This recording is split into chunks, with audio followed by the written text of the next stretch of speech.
நம்ம சின்ன வயசுல இருந்து இப்போ வரைக்கும் நிறைய டைம் அழுதுருப்போம். அப்படி அழுதுக்கு அப்புறம் நம்மளோட பார்வை ரொம்ப தெளிவாகவும் கலர்ஸ்லாம் ரொம்ப பிரைட்டாகவும் தெரிஞ்சிருக்கும். இதை என்னைக்காவது நீங்க நோட் பண்ணிருக்கீங்களா? எதனால அப்படி தெரியுதுன்னு உங்களுக்கு தெரியுமா?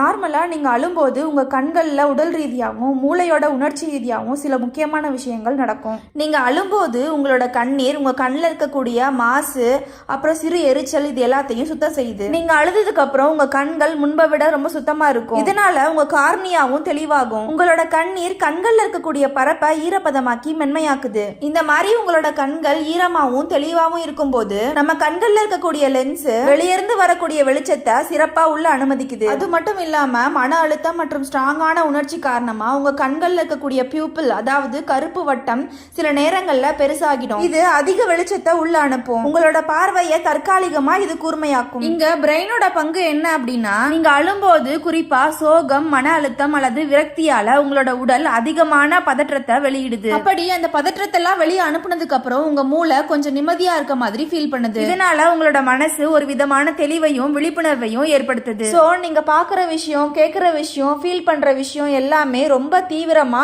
ரொம்ப உண்மையாவும் இருக்கும். இதனாலதான் நம்ம அழுதுக்கு அப்புறம் நம்ம பார்க்கக்கூடிய விஷன் ரொம்ப கிளியராகவும் நம்மளோட மனசு ரொம்ப அமைதியாகவும் இருக்கும். நீங்களும் அழுதுக்கு அப்புறம் ரொம்ப நிம்மதியாகவும் ஸ்ட்ராங்காகவும் ஃபீல் பண்ணிருக்கீங்கன்னா இந்த வீடியோக்கு ஒரு லைக் போடுங்க. இந்த வீடியோ உங்களுக்கு பிடிச்சிருந்ததுன்னா நம்ம சேனலை சப்ஸ்கிரைப் பண்ணி சப்போர்ட் பண்ணுங்க. தேங்க்யூ.